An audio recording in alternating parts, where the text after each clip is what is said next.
This is Kentucky Afield Radio. This is Ron Rohde, Kentucky Afield's first host back in 1953. Now, I'm proud to present Charlie Baglin. Used to be that opening day was a celebration in baseball. In later years, opening day meant deer season. Now, for the last 15 or so years, and at least for 100,000 or so sportsmen, women, and children, opening day means spring turkey. We go inside outdoors to learn more with state turkey biologist Stephen Dobie. And up first, our old friend Russ Kennedy yaks with one of the state's better bird hunters and gets his advice. It's all next on Kentucky Afield Radio. Saturday, April 12th, for thousands of sportsmen, women, and sports kids. That's opening day of wild turkey season. The Kentucky Department of Fish and Wildlife wants this season to be your best scouting, best calls, best shot. And to help make it so, we put our best at your fingertips. Online advice, regulations, Q&A, your license, permits, and more. Spring turkey at its best at fw.ky.gov. It's time to register for Kentucky's elk hunts. This is Tim Farmer. The Kentucky Fish and Wildlife website is Elk Central and the only place to enter this year's draw.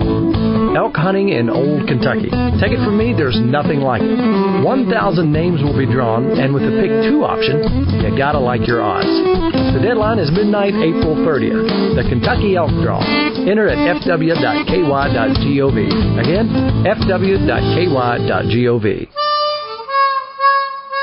You're listening to Kentucky Afield Radio. My name is Russ Kennedy, and with us on the program today, my old buddy Bill Mitchell. Bill, welcome once again to Kentucky Afield Radio. How we doing, Russ? Hey, doing good. It's always good to talk to you, my friend. It seems I always have to track you down as we get close to hunting season because, as I've shared with our listeners many, many times, I regard you as one of the best, and a lot of people in the wildlife business do, but you're a good hunter and a conscientious, ethical hunter, a successful hunter with a lot to share. So I want to talk to you a little bit about something we got coming up here in another week or so.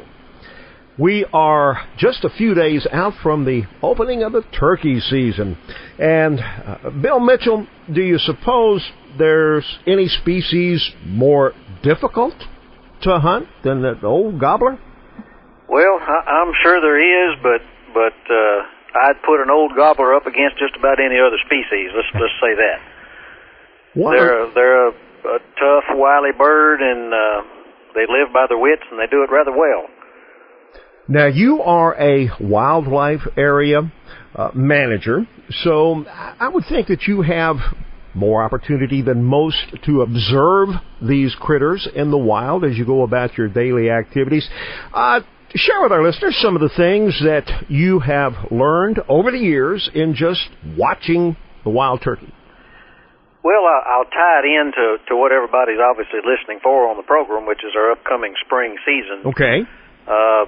Turkeys change this time of year. The big flocks that we have been seeing throughout the wintertime are now starting to co-mingle, where the gobblers are getting together with all of the fall flocks of the jakes and the jennies and the hens, and you're getting a mixed flock, a mixed gaggle of birds just kind of probably hanging out in a particular area predominantly. It's a good time of year to start your scouting extremely early, and I'll emphasize your scouting. For every time that I've been successful on turkeys, I've had at least one day of scouting, if not more. So I emphasize that that's the important preliminary to the season. It can make your season or break your season as well. But anyway, the flocks are now kind of joining together in centralized areas. You get a good idea on your particular farm or your particular side of the mountain or drainage that you'll be hunting, just what you have. This is a good time of year to ascertain, well, I think I've got 7 mature gobblers, 10 jakes, and 45 hens to compete with. So I like to know that information going into the season and as my scouting progresses closer to the season. Bill, I always go back to something you taught me a long, long time ago in terms of hunting success, and it applies to turkey hunting success.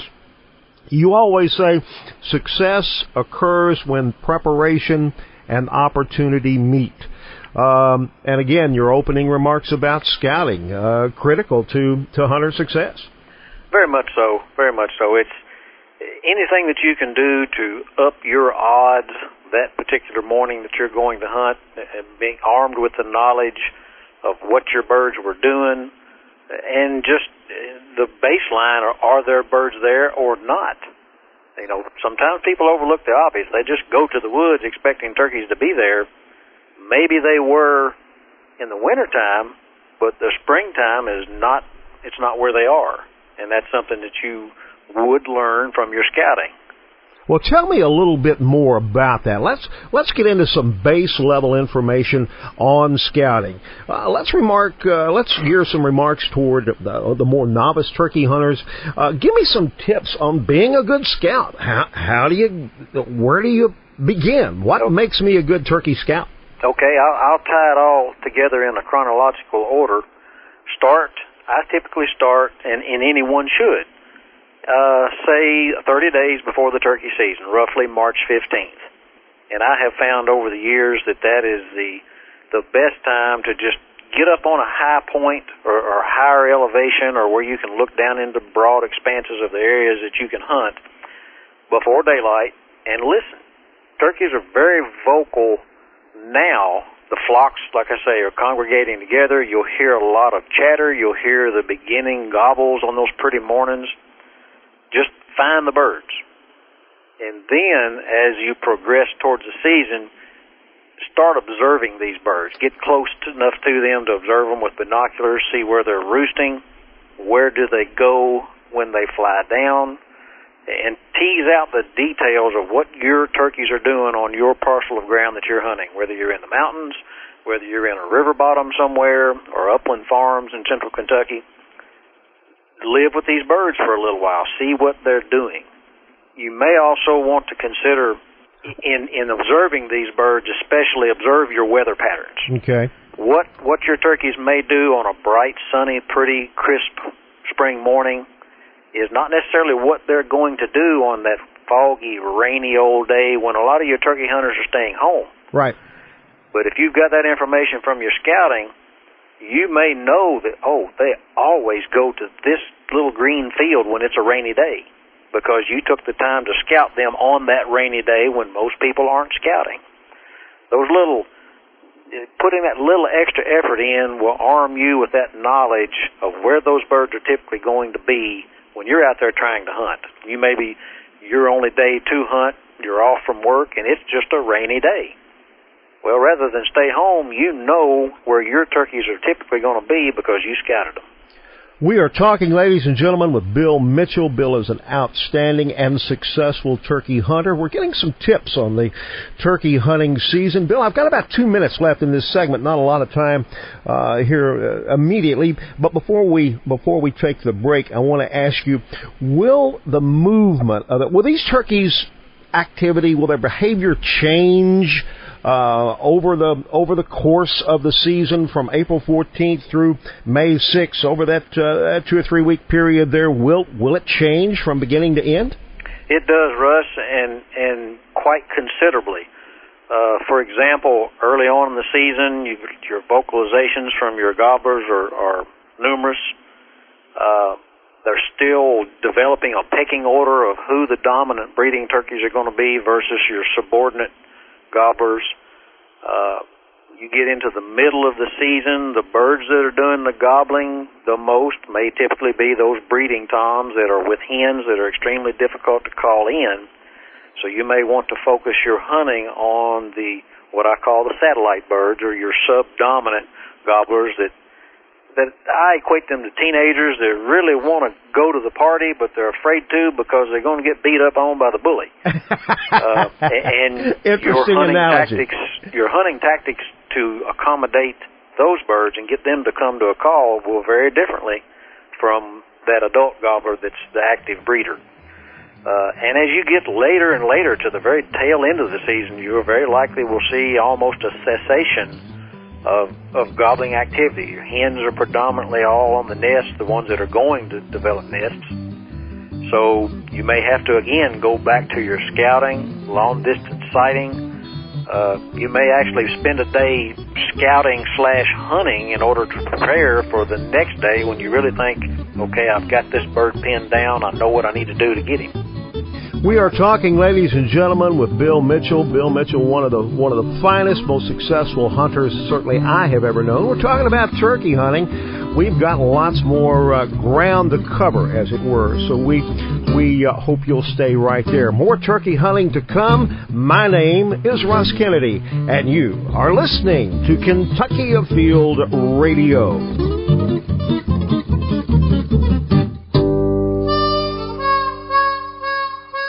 You're listening to Kentucky Afield Radio. My name is Russ Kennedy, and our guest on the program today is my old buddy Bill Mitchell, one of the finest hunters, talking turkey hunting with a successful turkey hunter. Bill Mitchell, in the first segment we talked about the importance of scouting. You always say that preparation is key to success. What I want to ask you, does your scouting activities end when the season begins? Absolutely not. As I referred to a little earlier, Russ, maybe that particular morning your planned hunt just didn't come together. You weren't successful in harvesting a bird, and it's gotten up in the day, and you're just not having any luck. You're out there. Go scouting. Slip along stealthily through the woods.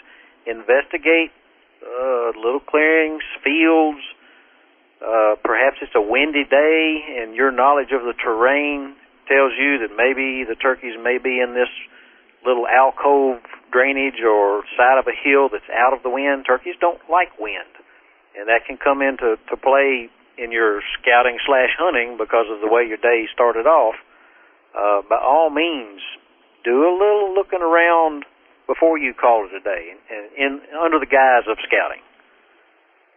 Talk to me a little bit, Bill, about picking a spot based on your scouting, where you're going to hunt, and how to get set up properly. What are some of the mistakes that hunters often make when they're getting set up? What's some of the do's and don'ts of a setup, Bill? First thing that would pop to mind, and I'm speaking strictly of some of the areas that I hunt, Central Kentucky, is setting up in an area that's just too thick. You just don't want to set up in the middle of a cedar thicket. You want to set up where your visibility is not restricted, at least to the distance of what your shotgun is capable of killing a turkey. Now, I realize the spring vegetation and green up and things of that nature come into play, but again, you don't want to set up in a downed treetop that's going to limit your visibility. Sure, you're camouflaged, but trying to do anything if you have to move, a turkey's natural aloofness to avoid, obviously, a place that a predator would ambush them from should tell you you don't need to set up there either. I much prefer backing up against a nice tree, wide enough, at least as wide as your body, both for protection from we'll just leave it as an illegal hunter or an unethical hunter that might take a pot shot, which on a rare occasion has occurred, but more to break up your silhouette and depend on the multitude of the good quality camouflages that are available to break up your silhouette, and remaining motionless is the key. That combination is going to serve you 99.9% of the time very effectively. You talked about motion. In most cases, Bill, is it fair to say that when the bird detects you, it's more because of movement than anything else?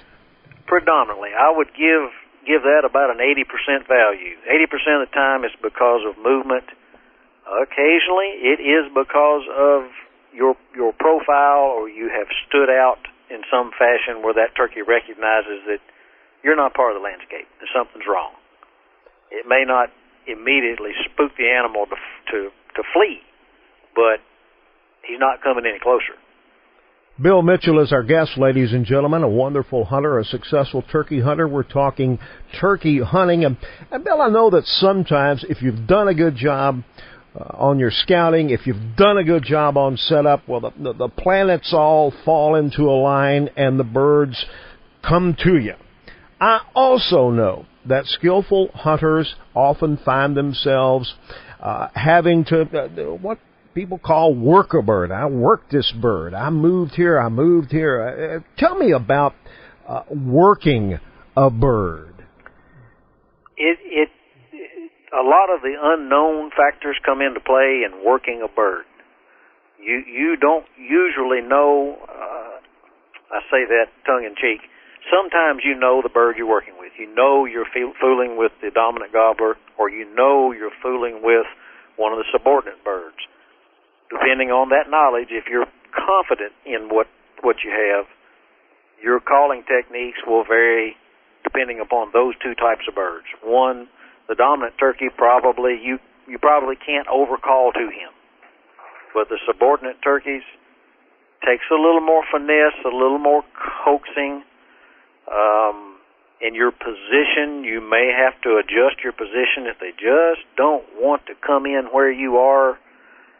You know, you may try moving 100 yards safely, repositioning to what may turn out to be a more suitable and likable spot for that subordinate bird to come on in where he feels comfortable, that he can see he's not going to get ambushed by the boss gobbler, and give him some confidence to make those final steps where you can take him home over your shoulder.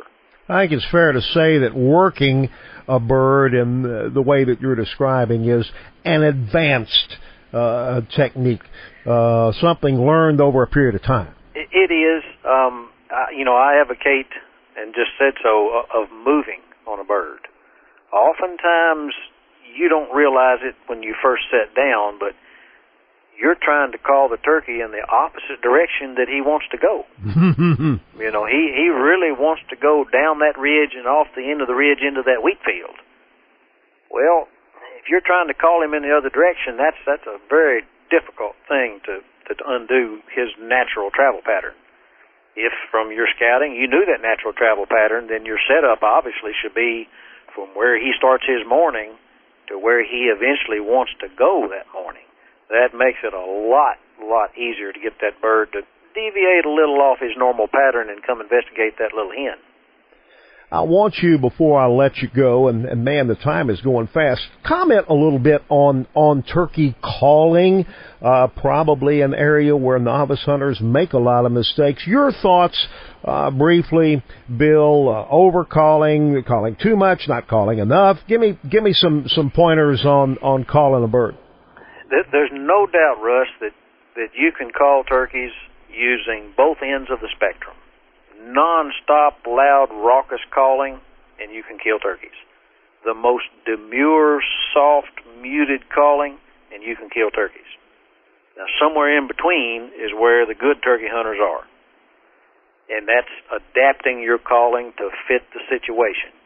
And fitting that situation comes from years of experience. And I've got an old text written by an old turkey hunter back in the 50s named Tom Turpin. And his closing comment in his book, the text at the time, was the Bible of turkey hunting. Back when there really just weren't any turkey calls, most people were hand-making their own. He said, you should learn something during your turkey seasons every year and be at your best when you're about age 90. And there is a degree of truth there, because if you are a dyed-in-the-wool turkey hunter and hunt every year, you will pick up little subtle things that will assist you down the road. You'll get better every year. Experience is a wonderful teacher, isn't it, Bill? That it is. Listen, before we run out of time, of course, I've shared with our listeners, you are the manager of the Taylorsville Lake Wildlife Management Area. Some new stuff going on that's especially good news to Taylorsville Lake area anglers. Tell me what's new and different down at Taylorsville Lake, Bill. Yes, Russ, we have just completed a project which we are very proud of. It started as a two-phase construction project to get the white bass anglers into the Salt River Basin on the upper end, or the Anderson County end of the wildlife management area. We have an old road that runs down through there. It's referred to as River Road. Obviously, it borders the river. a very, very popular area for walk-in bank access for the white bass run in the spring, which is currently going on, probably coming to a little bit of a close given the calendar date. But anyway, we entered into a project with our fisheries division to assist me with funding in order to develop this bank access. And I did a large portion of the work along with my interim employees in terms of renovating and restoring the old river road itself, which essentially started life as a wagon trail in the 1700s. Wow. So we essentially threw a lot of money at renovating culverts, new road gravel, making parking areas and parking area turnouts over the full length of this 2-mile stretch of road. We also partner with law enforcement in that we open and close our gate daily, allowing access into this area. It promotes a lot of our personnel that fish over here, the public, are older clientele. Mm-hmm. People that may not be as physically able to walk the 1.5 miles like they used to. We're all getting a little older. You factor in youngsters with short legs that can't walk that far. We want to get them out there to experience this fantastic fishing, and that's what this project has done. It has brought some fantastic fishing right up to the front of the toenails of the people we want to get in there. Bill Mitchell, thank you for being on our radio show, my friend. Always fun when you visit with us. Thank you, Russ. I appreciate it. My name is Russ Kennedy. You are listening to Kentucky Afield Radio.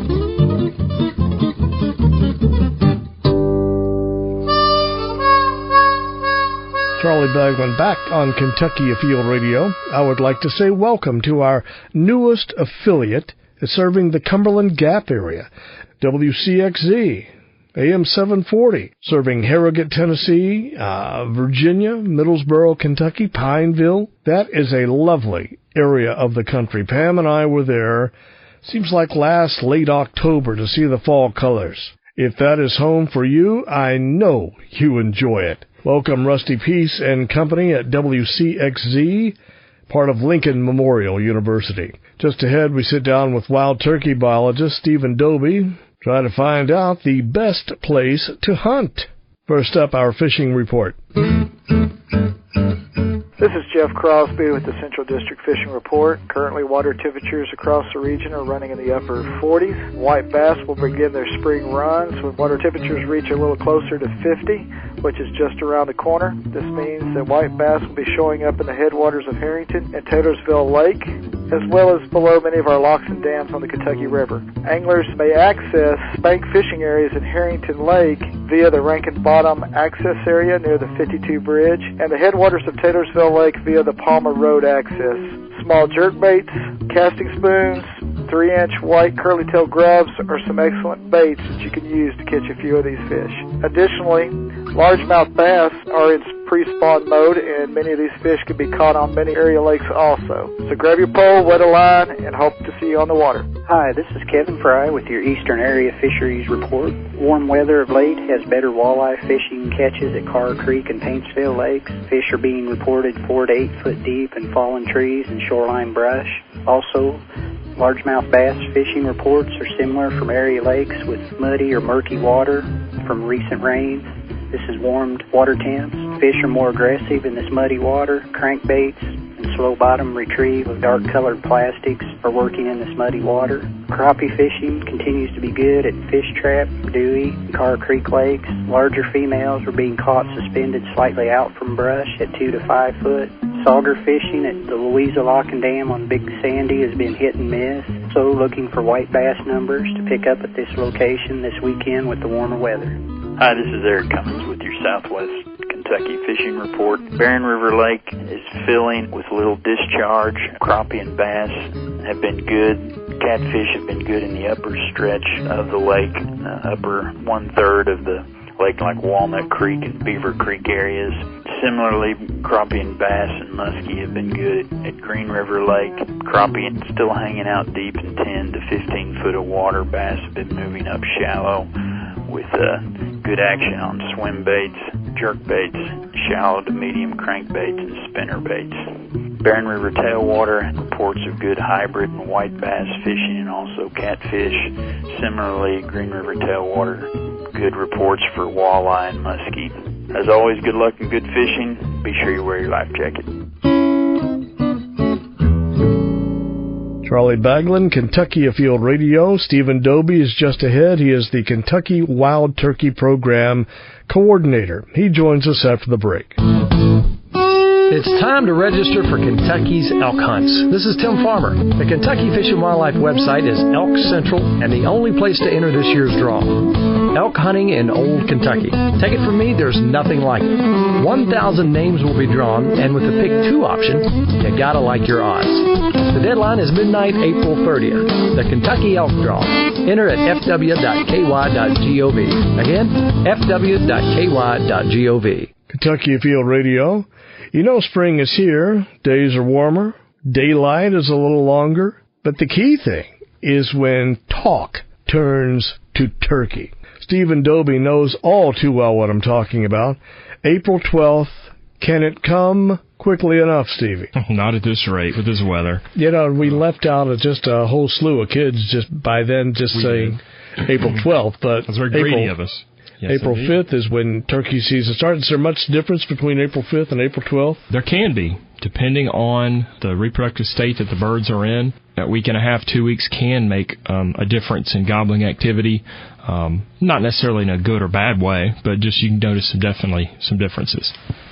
But usually it's the benefit to the youth in that the birds tend to be a little bit more vocal that week and a half, 2 weeks before our statewide season starts. That's by design, because we want those kids out there hearing birds, seeing birds, and getting hooked. So you've got a month-long turkey season. You go from April 5th to May 4th.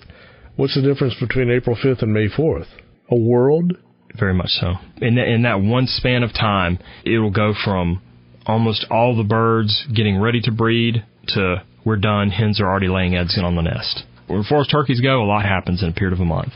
You could still see snow in there. You could see 80-degree days. Yeah. It's amazing what happens in April. April 12th through May 4th. I was looking there some numbers that I had the Department of Fish and Wildlife's Denise Baybringer look up for me.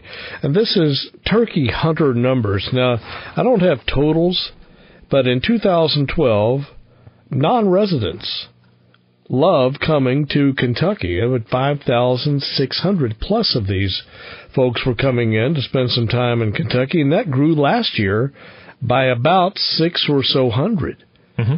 Non-residents, what's the attraction? If you look at Kentucky on a regional scale, by that I mean all of the states surrounding and touching Kentucky. We have one of the highest harvests, and actually in 2013, for the first time, in all those states, among those 7 that surround us, Kentucky ranked number 1 in birds killed per square mile. Really? Sure did. Missouri tends to kill more birds, but it's a vastly larger state. We were right on par with Tennessee last year, but when you look at land area and birds killed per square mile, which is the availability of those birds to the hunters to try to boost their success, we rank number 1. And I think that's starting to get out. And people are seeing our harvest numbers, and it's obviously creating a draw. Last year, actually, we made, when you look at it from the financial side, non-resident hunters coming to Kentucky in the spring contributed almost equal amount of money as our resident. Dollars raised through permit sales. That's impressive. Now, these aren't sportsman's licenses, which are capture only our resident hunters, but when you're looking at just those spring permits, that's pretty impressive. Well, you bring up the subject of the sportsman's license, and if you are going to buy a sportsman's license, unless you're just generous and want to give money to the state, my suspicion is if you're going to buy a sportsman's license, you're going to do it prior to the spring turkey season to get that extra boost out of that. You get fall turkey permits and spring turkey permits plus your hunting license. And deer permits and a couple other things, yeah. But as far as turkey is concerned, you're good to go by buying that one license. You buy that sportsman's license and you are done. You are good to go. Sportsman's license in 2012, 49,149. So that's a bunch. Yeah. Up last year by about 4,000, 53 and change. Yeah. And I feel like turkey hunting is a big part of that. 2 things driving that.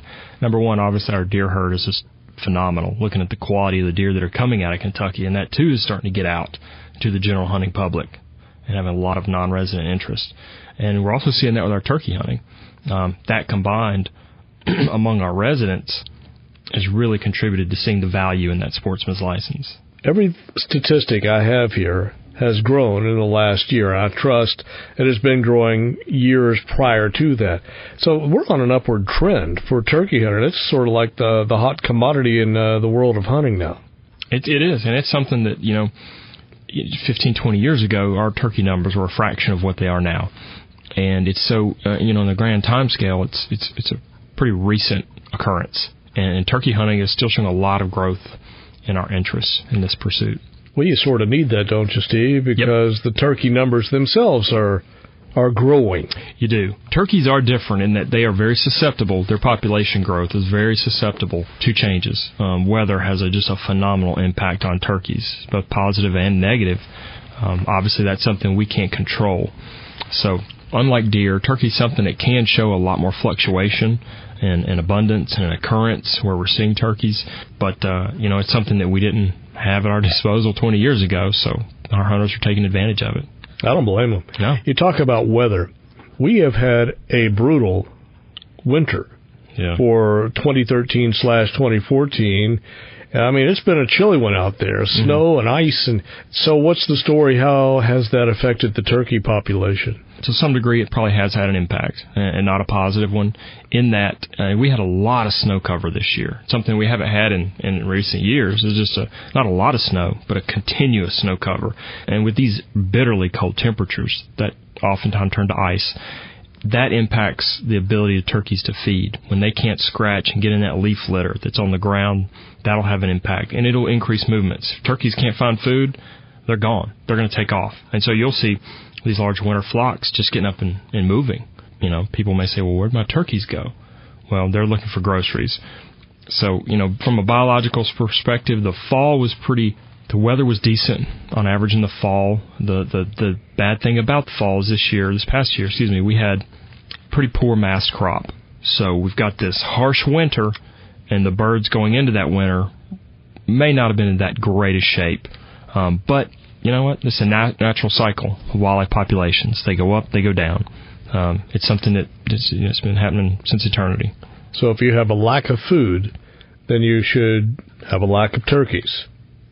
Is it that simple? There are a lot of factors that influence that. Obviously, feeding is one thing. A lot of people keep feed out year-round. This holds turkeys. We'll put some weight on. But you got to also consider the facts that it increases probably predator densities in that area. So you're going to, essentially, you got this wonderful buffet of turkeys living on your property that every predator, hawk, fox, what have you, could prey on. Not to mention some potential disease impacts from feeding kind of concentrates birds. And if one gets sick, being in poor condition, greater propensity for that to spread amongst those turkeys. So, I just wanted to throw that out there because a lot of people say feeding's the issue. Well, that's not necessarily the issue, and a lot of research out west with deer and elk have shown that. But populations go up and down. Weather has an impact. They'll rebound if the numbers are what they are. We had a 40% decline in our fall harvest this year. A 40% decline in fall harvest? Yes. Why? Well, 40%, I can see 4 or 5. Why so many, Steve? Our fall harvest this year was the lowest we've seen since, I think, 2002. So it's a long time. And right now, we don't know. That season just wrapped up. In the fall, the great majority of birds are taken with shotgun. That's only 14 days of hunting. So that's 2,500 to 4,500 birds taken in 14 days to a large extent. We did have some bad weather move in on each of those shotgun seasons. And that typically impacts turkeys' movements and just the desire for hunters to get out in it. December in particular turned really cold. We didn't have a lot of people out, and it reflected in the harvest. That's an awful big drop, and not one that we've seen in quite a long time, so it's something we're watching. Our brood production in the summer has been relatively poor for the last 5 to 8 years. And this is something that's not unique to Kentucky. All throughout the southeast, we're seeing declining turkey production. It's likely a product of these birds hit the ground after restoration efforts boomed, had these fantastic numbers, and what's happening now is they're probably settling more at the carrying capacity of the landscape. So that's likely why we're seeing the decline, due to some associated habitat changes. But, you combine the bad weather with a declining brood production, and it could have an impact on the fall. Right now, we're watching it, obviously. We're going to let the spring season come and go and assess after the spring season. That'll be very telling as far as the status, of birds at a large scale.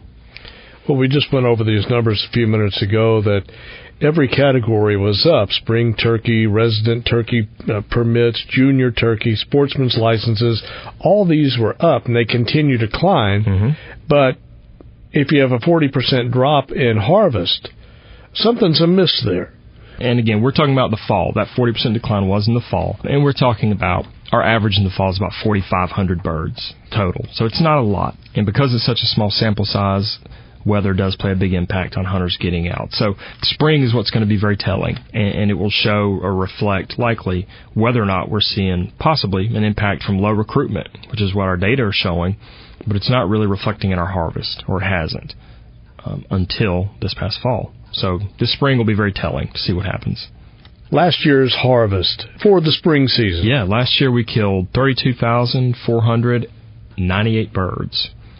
It was a lot of birds in the spring. Prior to 2010, we'd never killed 30,000 birds in this state. And then 2010 hit, and boom, over 36,000 birds we killed. And we've killed 30,000 every year since. And that's one of the reasons I think we're seeing this increase in our permit sales, resident and non-resident, is just our turkeys have been, and our harvest has been exceptional. Where's the best spot? We do have turkeys harvested in every single county. We have a lot of great spots. Daniel Boone National Forest, that's just over 700,000 acres of land. In the western part of the state, that Green River region, from year to year, hands down, that's our highest turkey production that we see in that Green River region of Kentucky. It's just a perfect mix of habitat for turkeys. You've got forest, and the component that you see in Green River that you don't others are these larger scale agricultural productions. That creates a lot of edge, which turkeys benefit from, a lot of good brooding habitat, nesting habitat. In addition to often that agriculture is something that the birds can consume. If it's corn, that's one extra pretty large food component on the landscape that aren't necessarily available to birds, say, in far eastern Kentucky. So Green River, definitely a great place to go. But honestly, you can't lose. There's birds all over the place. More on spring turkey season with the man in charge, Stephen Dobie, turkey biologist for Kentucky. Stay tuned. I'm Charlie Baglin, and this is Kentucky Afield Radio.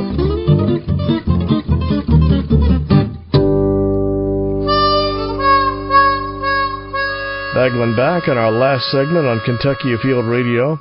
Spring turkey season, April 12th through May 4th. Youth weekend, just ahead of that, April 5th and 6th. Bag limits, Stephen Dobie. Let's start there. For the youth, what are allowed? In the youth, they can take 2 birds. It's a 2-day season, so they could take 1 bird a day. So they could take 2 birds, but that would be their annual. Limit. That's their spring season limit. Yes. So if the youth were to go back, he could call only. He could tag along only. Mm-hmm. He could go back and call. Yeah. But you cannot harvest if you take 2 on that opening weekend for youth. Correct. So for the April 12 opening day, 1 bird a day, 2 birds for the season, and you got 23 days to get it done. You're looking for male turkey only or a female with a visible beard. How often does that come up? Not terribly often, but often enough that we don't want to punish hunters that shoot a bird with a beard and then pick it up and well, my goodness, it's a hen. No hunter needs to be punished for that. I mean, no. You see that bird from afar, and you would assume it's a male. Here's a question. Mm-hmm. What if you shoot a double? If you shoot 2 birds at once, it happens. Oftentimes there could be a bird in the background that maybe you genuinely do not see. Oftentimes, maybe a careless shot. Regardless of the situation, call your local conservation officer. Being forthright is the best policy. They're going to understand. Listen, this is an accident. Obviously didn't do this intentionally, and they'll straighten it out. If it was a true accident, call and justify yourself. Tell your officer what happened. We'd rather be able to have those data and get them telechecked and have the harvest numbers accurate than someone try to hide something, and then it does look fishy. So call your local officer. And if you need that number, you can call our toll-free info center, 1-800-858-1549, and they'll hook you up. 1-800-858-1549. There is a new website now available. Well, I say it's new. It's been out forever, but there's a new sort of a mobile version of the Kentucky Department of Fish and Wildlife's website. And trust you can telecheck right there from the field. Oh, it's awesome. I love it. And, if you have phone service and you have cell service wherever you're hunting, it's fantastic. I've used it. Yeah, and it'll email you your confirmation number. You never have to write anything down. It's fantastic. And if you get stopped, you've got it right there on your smartphone. Just pull up the email, show it to the officer. It's great. And not to mention on that mobile platform, you can also just, where's my county contacts? You click it, hit your county, and it gives you your local biologist, your local officer. It's fantastic. Back to youth. You encourage youth hunting. Yes. Are we replacing ourselves as turkey hunters? Most of the youth that I come in contact with, it's through work and outreach, going and talking to groups, whether it be middle schools or NWTF function. That's National Wild Turkey Federation. And that's an organization that, people that turkey hunt, I strongly urge them to get involved with. There are chapters all over Kentucky. We have a state board that I sit in on and have quarterly meetings and discuss all matters related to wild turkeys and the National Wild Turkey Federation. And it's a fantastic organization for promoting outreach, not just to youth, but to Women in Outdoors, Wounded Warriors projects, just some fantastic work and outreach to the public. But one of the most intense focuses of that is with youth. So between efforts from our department and the NWTF, we've got a lot of competition. Xbox is a powerful tool. Yeah. And it is tough. And there's so much going on for kids nowadays that wasn't at their immediate disposal 15 years ago. Computers are a window. Your cell phone is a window that there's more out there than just what's in front of you wherever you are. And I'm wondering if there are sporting events, deer hunting and such, fishing that are built into any of the electronic games, because clearly I don't play them. What have you seen, Steve? I can testify, yes, they are in all cases because I played them all. But it's no comparison to getting outside. But it is a window, an opportunity to see, hey, maybe that's something I would be interested in. And very often, access is important. Finding some place to go is important. But recruitment studies have shown one of the largest impediments to getting youth outside is they simply don't have anyone to take them. And if they grew up with parents who didn't hunt, chances are they're never going to hunt. So it's getting those youth and the parents interactive. The parents don't have to take them, but it's getting them in contact with someone who's willing and wants to. And organizations like the National Wild Turkey Federation will accomplish that. Before we close, some common oversights the turkey hunter may make that you want to make sure that they know not to. This is easy because I've made them all.